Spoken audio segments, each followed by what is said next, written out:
The courtroom clock read 10:45 a.m. when I finally stepped out of my car. The divorce hearing was set for 10 o'clock, but I wasn't in a rush. Let them wait. Let her sit there in that chair, glancing at the clock and whispering sweet nothings with her lover, convinced they'd won. They thought my lateness was incompetence or despair. But what they didn't know, what no one knew, was that every tick of that courtroom clock was part of a plan. As I entered the courthouse, I imagined her expression. I pictured the way she would smirk, tilting her head toward him like they were partners in some victorious heist. Maybe they'd share a joke about how I couldn't even show up on time to lose everything.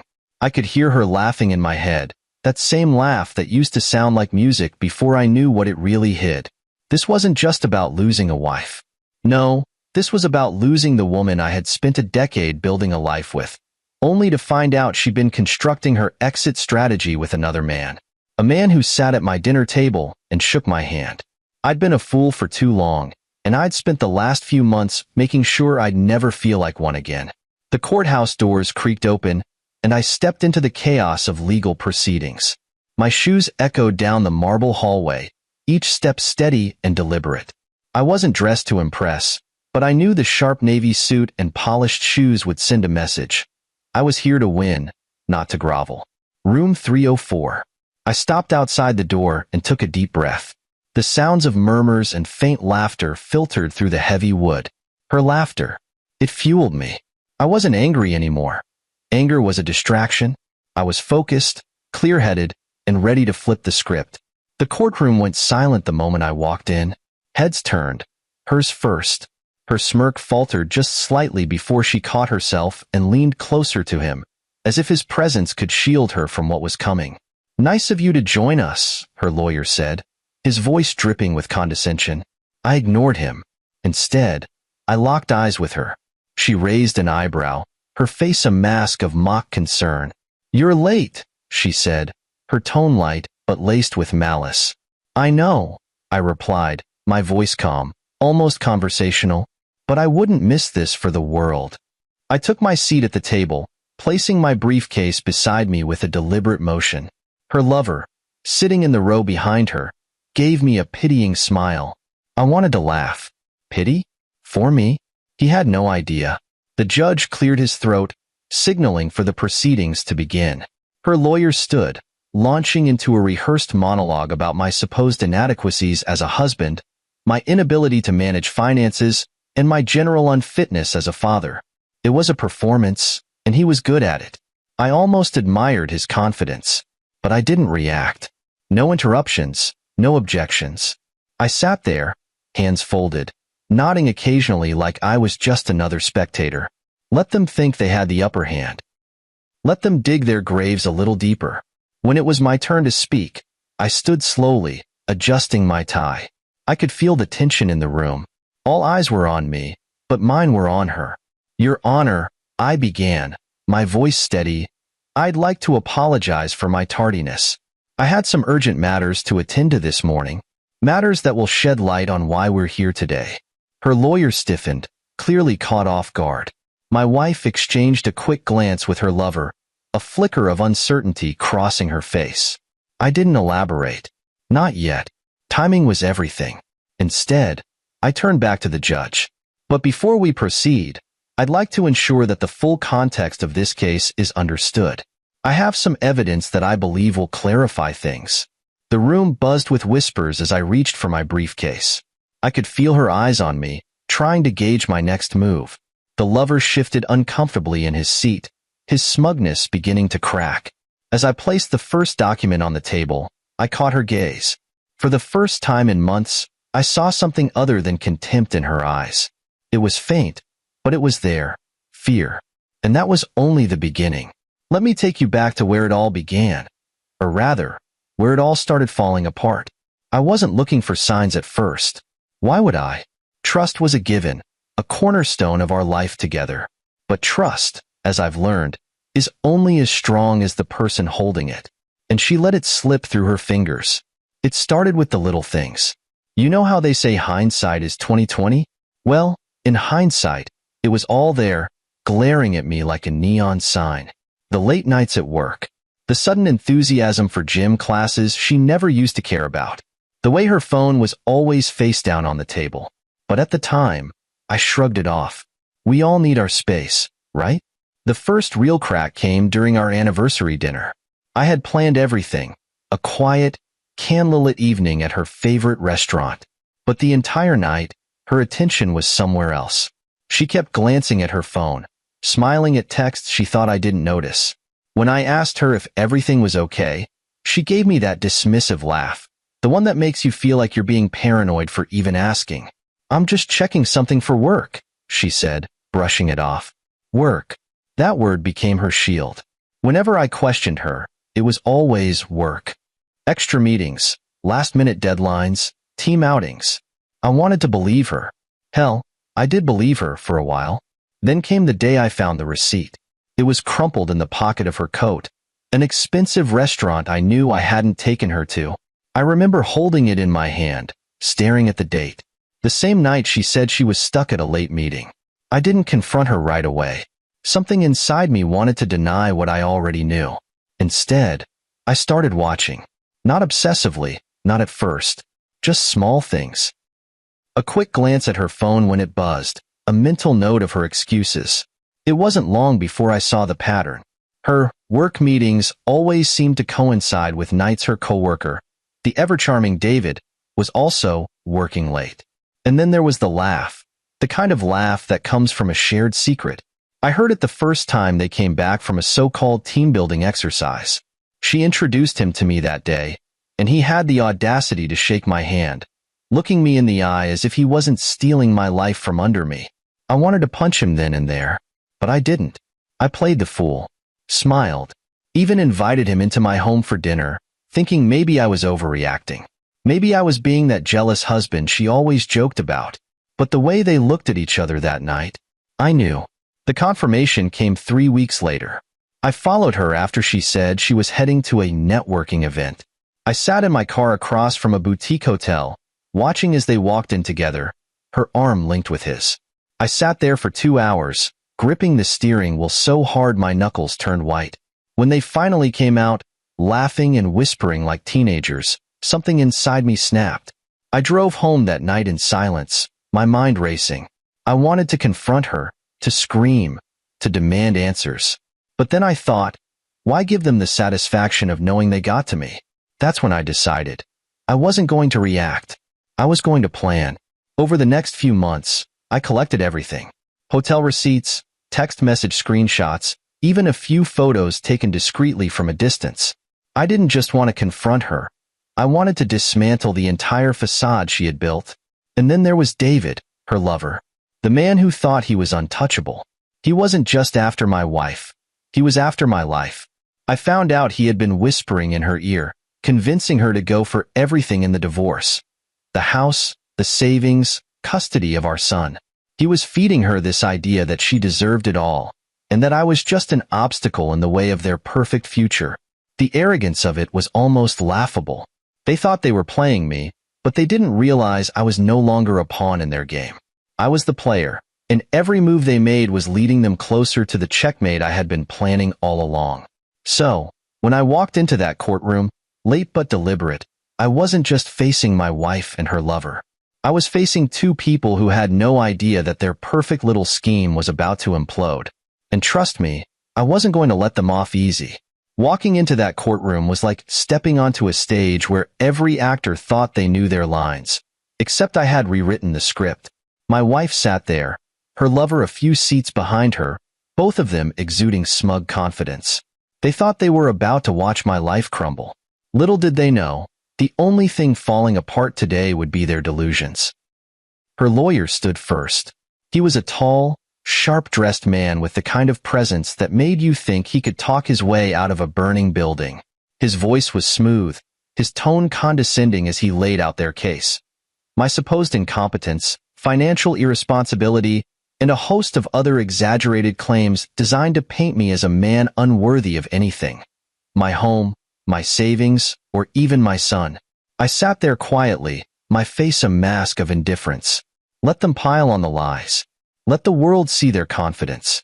I wanted everyone to witness the moment that confidence shattered.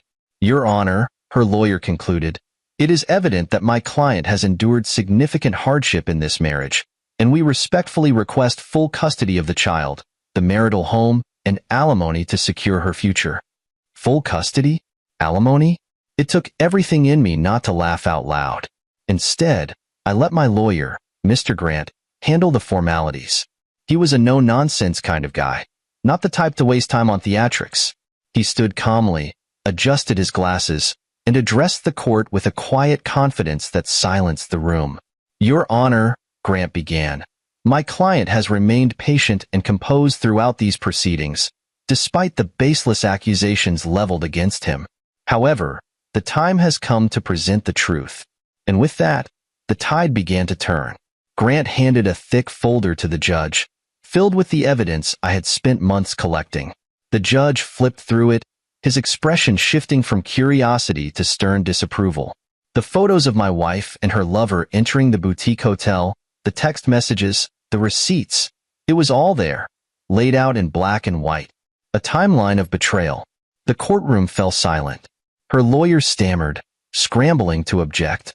Your Honor, this evidence, this is a violation of privacy. The judge cut him off. Privacy? Mr. Taylor, your client's actions were neither private nor lawful. I suggest you sit down. For the first time, I allowed myself to glance at her. My wife, soon to be my ex-wife, was no longer smirking. Her face was pale, her eyes darting between the judge, the folder, and me. Behind her, her lover shifted uncomfortably, his smugness replaced by something I could only describe as dread. Grant continued, his voice steady and deliberate. Furthermore, Your Honor, we have evidence of financial misconduct. My client's wife, along with her acquaintance, has been using joint marital funds for personal luxuries and trips. At this, her lover's face turned ashen. He leaned forward, whispering something to her, but she shook her head, too stunned to respond. The courtroom buzzed with murmurs as the weight of their actions sank in. The judge leaned back in his chair, steepling his fingers. Mrs. Stanley, he said, addressing her directly, is there anything you'd like to say in response to these allegations? She opened her mouth, but no words came out. Her lawyer stepped in, fumbling for damage control. Your Honor, my client, we request a recess to review these claims. The judge shook his head. Denied. We proceed. And just like that, their facade began to crumble. Grant wasn't finished. He pulled out one last piece of evidence, a signed statement from a private investigator detailing everything from their affair to their attempts to siphon money out of my accounts. The courtroom erupted. Journalists scribbled furiously, cameras flashed, and the gallery whispered with barely contained shock. My wife finally spoke, her voice trembling. This isn't fair. He's just trying to humiliate me. The judge's gaze was cold. Fairness, Mrs. Stanley, is not determined by who can lie more convincingly. The facts speak for themselves. As the hearing continued, I watched her confidence unravel, piece by piece. Her lover, once her partner in crime, now looked like a man calculating how quickly he could distance himself from the mess. And me? I sat there, calm and composed, because this was exactly how I planned it. When the session ended for the day, her lawyer hurried her out of the courtroom, his face red with frustration. Her lover followed close behind, avoiding eye contact with anyone. I stayed behind, speaking with Grant about the next steps. Walking out of the courtroom, I felt the eyes of the gallery on me, some sympathetic, others curious. But I didn't care about their opinions. All that mattered was that I had flipped the narrative. My wife and her lover thought they were pulling the strings, but now they were the puppets, tangled in the web they had spun. And this was only the beginning. The real blow was still to come. The next day, I arrived at the courthouse a full hour before the hearing. Unlike my dramatic entrance the day before, today I wanted to be early, calm, settled. Let them think I was here to salvage what was left of my pride. They had no idea what was coming. I sat in the lobby, my briefcase resting beside me, watching people come and go. Lawyers with their arms full of files, clients pacing nervously, and court staff moving with the efficiency of a well-oiled machine. It was a controlled chaos, but none of it mattered to me. My focus was razor sharp. I was here for one purpose, to pull the rug out from under my wife and her lover. At 10 a.m. sharp, the bailiff opened the courtroom doors, and we filed in. She was already seated, dressed impeccably, as if this was some social event rather than the dismantling of a marriage. Her lover was there too, sitting in the gallery. I caught his eye and gave him the faintest of nods. His smirk faltered, but he quickly looked away. Her lawyer started things off with another impassioned speech, claiming that I was trying to tarnish her reputation with fabricated evidence. He went on about how she had been a devoted wife, a loving mother, and how my accusations were nothing more than desperate attempts to deflect my own shortcomings. I didn't react. Let him talk. When it was my lawyer's turn, Grant stood with the kind of quiet authority that commanded attention. He didn't raise his voice or gesture wildly. He simply began presenting the facts. "Your Honor," he said, sliding a set of documents across the table, "we would like to submit these as evidence of financial misconduct." The judge glanced at the papers, nodding for Grant to proceed.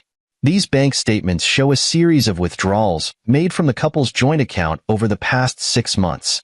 The amounts total over $75,000. Furthermore, the withdrawals coincide with payments made to luxury hotels, high-end boutiques, and travel agencies. The courtroom murmured as Grant pulled out another set of documents. "And here, Your Honor, are receipts from those transactions, all signed by the defendant." Her lawyer scrambled to object, but the judge silenced him with a wave of his hand. "Mrs. Stanley," the judge said, his voice stern, "do you deny these transactions?" She hesitated, her face pale. I don't recall making those specific withdrawals." "Really?" Grant said, his tone icy but controlled. "Because we also have surveillance footage from several of these locations. Shall we play it?" Her head snapped toward her lawyer, panic etched across her face. He leaned in, whispering furiously, but it was clear they were out of moves. And then came the piece de resistance. "Your Honor," Grant continued, "we would also like to submit this recording. It's an audio file of a conversation between the defendant and her acquaintance." The courtroom fell silent. I could see her grip the edge of the table, her knuckles white. The audio began to play, and there it was. Her voice, laughing with her lover as they discussed how much they could get out of me in the divorce. How she planned to take the house, the money, and even custody of our son. Not because she wanted him, but because it would hurt me. The lover's voice chimed in, suggesting that once the settlement was done, they could sell the house and split the proceeds. I didn't turn to look at him, but I could feel his discomfort from across the room. When the recording ended, the judge's face was like stone. "Mrs. Stanley, do you have any explanation for this?" Her lawyer stood, desperate to regain control. "Your Honor, this evidence was obtained illegally." Grant interrupted. "Actually, Your Honor, this recording was provided by a mutual acquaintance who overheard the conversation. Completely lawful." The judge nodded. "Noted. Proceed." At that moment, I finally looked at her. She wasn't the composed, confident woman who had walked in. Her facade was cracking, and for the first time, I saw the fear beneath it. Grant wasn't done. "Your Honor, based on this evidence, we request that the court reevaluate the division of assets, as well as custody arrangements. It is clear that my client's wife has acted in bad faith throughout this marriage." The judge called for a brief recess, leaving her and her lawyer scrambling to come up with a response. I stood, collecting my papers, and as I walked past her, I leaned in just enough for her to hear me. "You should have been honest," I whispered. "Now everyone knows who you really are." Her lover glared at me, but he didn't say a word. What could he say? The walls were closing in, and I was the one holding the key. When we reconvened, the air in the room was electric. Everyone could feel it. Something big was about to happen, and I was ready. This wasn't just about winning a case. It was about reclaiming my life and ensuring they knew I wasn't the fool they thought I was. The stage was set. The pieces were in place. All that was left was to deliver the final blow. The silence in the courtroom was deafening as we resumed. The air felt charged, heavy with anticipation. My wife sat rigid in her chair, her once confident demeanor reduced to a nervous, pale shadow. Her lover was no better. He leaned back, arms crossed, but his fidgeting fingers betrayed his growing discomfort. I remained calm. This was the moment I had been building toward. I adjusted my tie and nodded to my lawyer, Grant, signaling that it was time to unleash the next wave of truth. "Your Honor," Grant began, his voice steady and deliberate. "While the evidence we've provided so far highlights the defendant's infidelity and intentions, it's only the beginning. We now turn to the financial misconduct that has plagued this marriage." The judge raised an eyebrow, but motioned for him to continue. Grant opened a second folder, one thicker than the last. "These documents," Grant said, holding them up for emphasis, "are records of financial transactions over the past 2 years. My client's wife systematically siphoned funds from their joint account into a private account registered under her name alone." The courtroom buzzed with murmurs. Her lawyer stood, attempting to object, but the judge silenced him. "I'll allow it. Continue, Mr. Grant." Grant stepped forward and handed copies to the judge. "Here we see large sums withdrawn on multiple occasions. Some were used to fund personal expenses, including lavish vacations and luxury goods. Others," he paused for effect, "were funneled to an account belonging to the defendant's lover, Mr. David Carlson." Her lover's name hung in the air like a thunderclap. I didn't turn to look at him. I didn't need to. The audible intake of breath from the gallery told me enough. The judge's gaze turned icy as he addressed my wife. "Mrs. Stanley, is this true?" She stammered, struggling to form a coherent sentence. I don't. That money was. It was for personal use," Grant finished for her, his tone cutting through her excuses like a blade. "And Your Honor, we have more." He signaled to an assistant, who wheeled in a monitor. Moments later, bank statements and transaction records were displayed for the courtroom to see. Highlighted lines showed transfers to hotel chains, luxury brands, and one particularly damning payment, a $10,000 wire to David Carlson's account, labeled as a loan. "Mrs. Stanley," Grant said, turning to her, "do you deny making these transactions?" Her face was a mixture of panic and humiliation. I didn't mean to." Grant pressed on, unrelenting. "And the $10,000 loan? Was that meant to cover expenses for the man you were building a future with? The same man who, by the way, has no steady income and no assets in his name?" David's face turned beet red. He stood abruptly, ready to protest, but the judge silenced him with a single glare. "This is highly irregular," her lawyer interjected, clearly desperate to regain control. "My client's financial decisions are her prerogative." Grant cut him off. "Not when those funds come from a shared marital account. Not when my client's resources are being misused to support an affair." The judge nodded, his expression grim. "I've heard enough. Mrs. Stanley, do you have anything to say in your defense?" She looked at her lawyer, then at me, as if hoping for some kind of reprieve. But there was none. This has been a misunderstanding," she finally said, her voice barely above a whisper. "A misunderstanding?" I couldn't help but interject, my voice calm but firm. "You mean the months of lying, the financial deceit, and the plans to take everything from me? That kind of misunderstanding?" Her eyes darted away, unable to meet mine. Grant stepped back, letting the evidence speak for itself. The judge leaned forward, his hands clasped on the bench. "Mr. Stanley," he said, turning to me, "do you have any final statements regarding these allegations?" I stood, meeting his gaze directly. "Your Honor, I worked hard for everything we had. I trusted her with not just our finances, but our future, and she took advantage of that trust. All I ask is for fairness, for the court to see what she's done and make a judgment accordingly." The judge nodded. "Thank you, Mr. Stanley. I'll take all evidence under consideration." As I sat back down, I stole a glance at her lover. He looked like a man realizing the walls were closing in, and they were. Because this wasn't just about proving their betrayal. It was about ensuring they felt the weight of every action they had taken. The session ended with a call for closing arguments to be presented the next day. As we filed out, her lawyer hurried her down the hallway, whispering furiously. David trailed behind them, looking more like a kicked dog than the smug man he had been just days ago. I walked out of that courtroom knowing I had shifted the scales. They thought they were untouchable, but now, they were the ones scrambling for footing. And the best part? The hardest blow was still yet to come. The courtroom was quieter than usual the next day. The air felt heavier, like everyone knew something monumental was about to happen. Even her smugness, which had been her armor, was gone.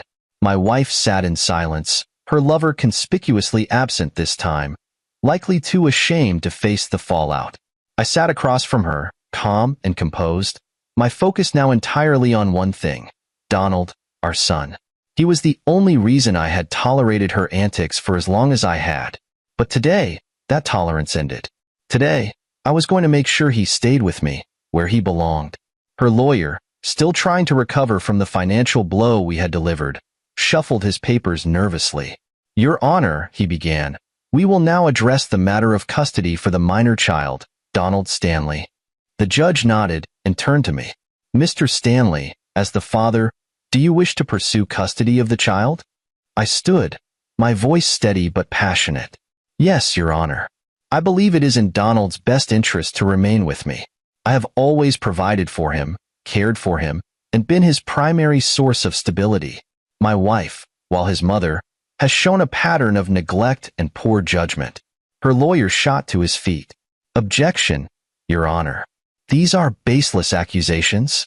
Grant, ever unflappable, countered smoothly. "Your Honor, we have substantial evidence to support my client's claims." The judge raised a hand, silencing both sides. "Proceed." Grant turned to the projector screen, and with a click, images began to appear. Pictures of Donald, left alone at home while she was out with her lover. A time-stamped video of him calling me late at night, crying because his mother hadn't returned home. A series of messages she had sent me, delegating her parental responsibilities because she was too busy. Her lawyer tried to object again, but the judge waved him down. "This evidence is admissible. Let's hear the explanation from Mrs. Stanley." She stood, visibly shaken. "Your Honor, those were isolated incidents. I've always provided for Donald, and I love my son deeply. Yet you left him alone," Grant interjected, his voice firm but controlled, "on multiple occasions, to pursue a relationship with another man. Is that love? Or is that neglect?" Her hands trembled as she struggled to respond.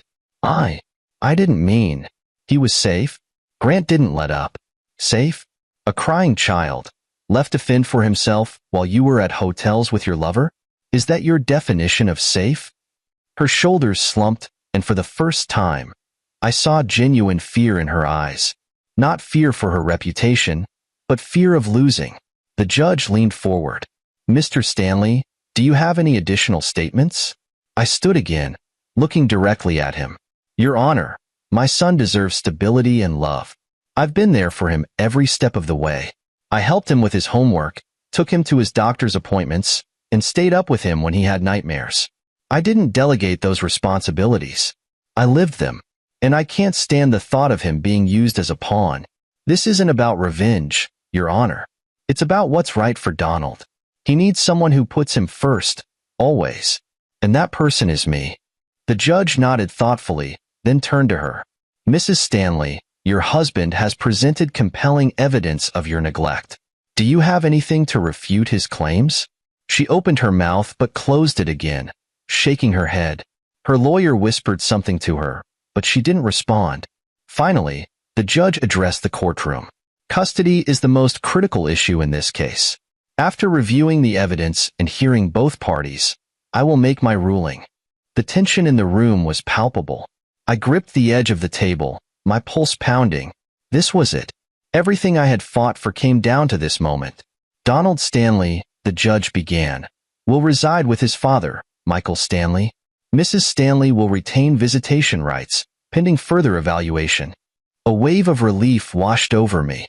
I could barely contain the emotion welling up inside. My son would stay with me. I glanced at her, expecting anger, but what I saw was worse: defeat. Her eyes filled with tears as she realized the full extent of what she'd lost. Not just the house, not just the money, but the one person who truly mattered. The session ended, and as the courtroom cleared, I took a moment to breathe. It was over. I had won, not just for myself, But for Donald. Walking out, I spotted her sitting on a bench, her head in her hands. For a moment, I almost felt sorry for her. Almost. But then I remembered the nights Donald cried himself to sleep, and I knew she had no one to blame but herself. This wasn't about revenge or winning. It was about ensuring my son had the life he deserved. And now, he would. The courtroom victory was mine, but I wasn't done yet. Custody of Donald was secure, and my wife's arrogant confidence had crumbled. But there was one more piece of the puzzle: David Carlson, her so-called lover. He thought he could waltz into my life, take what wasn't his, and walk away unscathed. He was about to learn otherwise. After the custody ruling, I turned my attention to him. David had been conspicuously absent during the final days of the hearing, probably realizing he'd outstayed his welcome in this charade.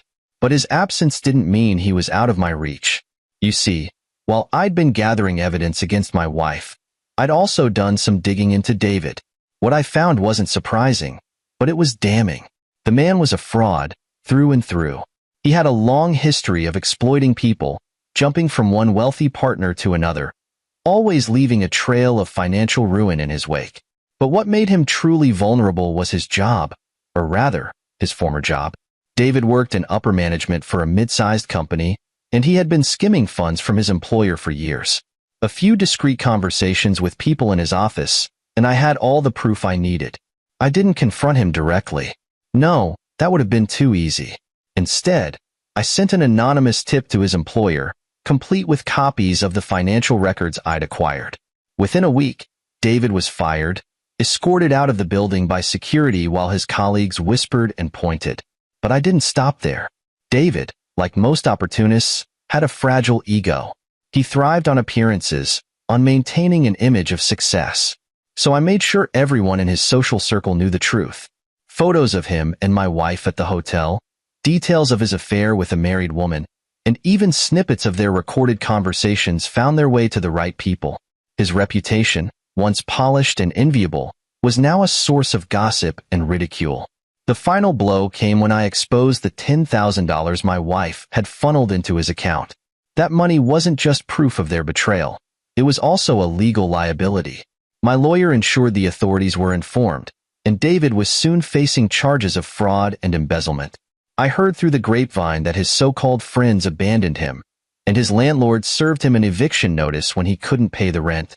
The man who had once strutted into court with smug arrogance was now a pariah, jobless, homeless, and utterly humiliated.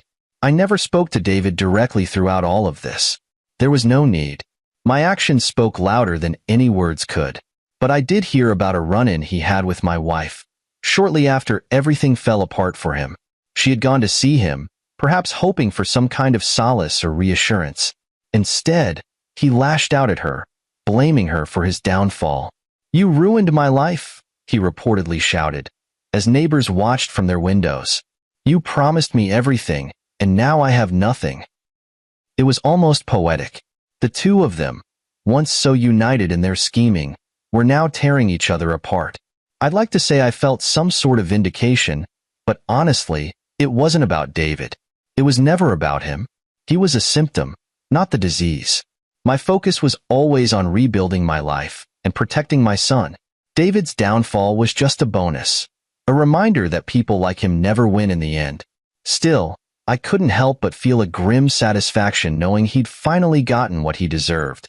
He had walked into my life thinking he was untouchable, and now he was the one left with nothing. As for me, I moved forward. My son was safe, my future was mine to shape, and the toxic chapter of my life that had included David Carlson was firmly closed. Justice had been served, and for the first time in a long time, I felt free. After the courtroom debacle and David's downfall, my wife, no, my ex-wife, was left to confront the mess she had created. Watching her in that courtroom as the judge announced the final custody ruling and dismissed her financial claims was one thing, but what followed afterward was something I hadn't fully anticipated. She wasn't the woman I'd married anymore. That version of her, the one I had once loved and admired, was long gone. What remained was a hollow shell of someone who had gambled everything and lost. It started immediately after the hearing. As we left the courtroom, Her lawyer was already distancing himself, muttering something about needing to reevaluate their strategy for any appeals. She didn't even respond. She just stood there, staring into space, clutching her purse like it was the only thing she had left. I walked past her without a word. There was nothing to say, but as I reached the door, I heard her voice, low and trembling. "Michael, wait." I turned slowly, meeting her gaze. Her eyes were red, tears threatening to spill over. "What do you want?" I asked, my voice cold and steady. I didn't mean for things to end like this," she stammered. I just thought." "You thought what?" I interrupted. "That you could lie, cheat, and take everything from me? That I'd just roll over and let you destroy my life?" Her lips quivered, and for a moment, I thought she might lash out. But instead, she broke down. Tears streamed down her face as she choked out, "I didn't mean to lose everything. I didn't think it would end like this." Her despair was palpable, but I didn't feel sympathy. Not anymore. She wasn't crying for what she had done to me or our son. She was crying for herself, for the life she thought she deserved but had thrown away. "You made your choices," I said, my tone unyielding. "You chose him. You chose to betray me. And now, you're facing the consequences. Don't expect me to feel sorry for you." I walked away, leaving her standing there, sobbing in the hallway. It was a harsh moment, but one that felt necessary. Over the next few weeks, her life continued to unravel. Without the financial security she had banked on, she struggled to maintain the lifestyle she had grown accustomed to. David was no longer in the picture, having disappeared after his public humiliation and legal troubles. She was alone, drowning in the aftermath of her own decisions.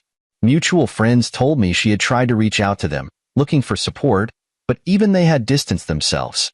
No one wanted to be associated with the woman who had betrayed her husband and abandoned her family for a fleeting affair. Then there was the house. She had fought so hard to keep it, only to realize she couldn't afford the mortgage on her own. The bank foreclosed within months, and she was forced to move into a cramped apartment on the outskirts of town. I'd like to say I felt nothing when I heard about her struggles, but that wouldn't be entirely true. There was a part of me, a small, human part, that pitied her.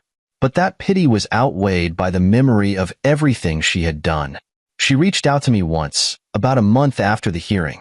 I was surprised to see her name pop up on my phone screen, and even more surprised when I answered and heard her voice. "Michael," she said, her tone hesitant. I just wanted to say I'm sorry." "Sorry for what?" I asked, not bothering to hide my bitterness. "For everything," she replied. "For what I did to you, to Donald, to us. I was stupid and selfish, and I don't know how to make it right." I took a deep breath, letting her words hang in the air. "You can't," I said finally. "What's done is done. All you can do now is live with it." There was a long pause, and then she whispered, "Do you think Donald will ever forgive me?" "That's up to him," I replied. "But if you want his forgiveness, you'll have to earn it. And that starts with being honest, with him, with yourself." She thanked me softly before hanging up. It was the last time I heard from her directly. I've heard bits and pieces about her since then. How she's trying to rebuild her life. How she's working a menial job just to make ends meet. But I don't dwell on it. She's no longer my problem. No longer my responsibility. Her despair was the natural result of her choices. A stark reminder that betrayal and greed come with a cost. And while I wouldn't say I found joy in her suffering, I did find closure. For the first time in years, I could look forward without the weight of her shadow hanging over me. My life was my own again, and I intended to make the most of it. The courtroom battles were over, the verdicts delivered, and the dust had finally settled. I had walked through fire and come out the other side. The house, the money, the custody of my son, all of it had been secured. But what mattered most wasn't the tangible victories. It was the freedom. The sense of reclaiming my life. As I stood in the quiet of my new home, looking out the window at the golden light of a setting sun, I felt a peace I hadn't known in years. Donald's laughter echoed from the backyard, where he played fetch with our newly adopted dog, a scruffy mutt he'd named Buddy. It was a simple scene, but it held more joy than any lavish vacation or fancy dinner I'd ever experienced in my former life. Donald had been hesitant at first, unsure of the changes. But with each day, I could see him blossoming, his smile becoming brighter, his steps lighter. He wasn't just my son. He was my reason for pushing through the darkness, my anchor when the storms raged. Rebuilding wasn't easy, of course. There were nights when the silence felt oppressive, when the memories of betrayal crept in, threatening to pull me back into bitterness. But I had learned something through this ordeal. Holding on to anger only hurts the one carrying it, and I refused to let her or her choices have any more power over me. One day, Donald came home from school with a drawing in his hand. It was a crude but heartfelt picture of the two of us standing together, with Buddy wagging his tail beside us. Above it, in large, blocky letters, he had written, "My family." I knelt down to his level, pulling him into a hug. "I'm proud of you, Buddy," I whispered. "Are you happy, Dad?" he asked, looking up at me with those earnest eyes that always saw straight to the heart of things. "I am," I replied honestly, "because we're together. And no matter what, we'll always have each other." The days turned into weeks, and slowly but surely, life began to take on a new rhythm. I threw myself into my work, rediscovered old hobbies, and even started making new friends. I wasn't rushing into anything, but I allowed myself to imagine a future where happiness wasn't a fleeting concept but a constant companion. As for my ex-wife, I heard through mutual acquaintances that she was struggling to piece her life back together. Her lover had vanished, her social circle had dwindled, and the house she fought so hard to claim was long gone. There was a certain poetic justice in it all, but I didn't dwell on her downfall. She had made her choices, just as I had made mine. One sunny afternoon, as Donald and I were working in the garden, well, I was working, and he was mostly chasing Buddy around. I felt a sense of clarity wash over me. The past was a part of me, but it no longer defined me. The betrayal, the court battles, the sleepless nights, they were all chapters in a story that had led me to this moment. And in this moment, I was free. That night, as I tucked Donald into bed, he reached up and hugged me tightly. "I'm glad we're home, Dad," he said sleepily. I kissed his forehead, my heart full. "Me too, Buddy. Me too." In the quiet of the evening, I sat on the porch, the stars twinkling above, and thought about how far I'd come. The road ahead wasn't without its challenges, but for the first time in a long time, I faced it with hope. This wasn't just a new beginning. It was our beginning, a life built on trust, resilience, and love. And as I closed my eyes and listened to the peaceful sounds of the night, I knew one thing for certain. We were going to be okay. Better than okay. We were going to thrive.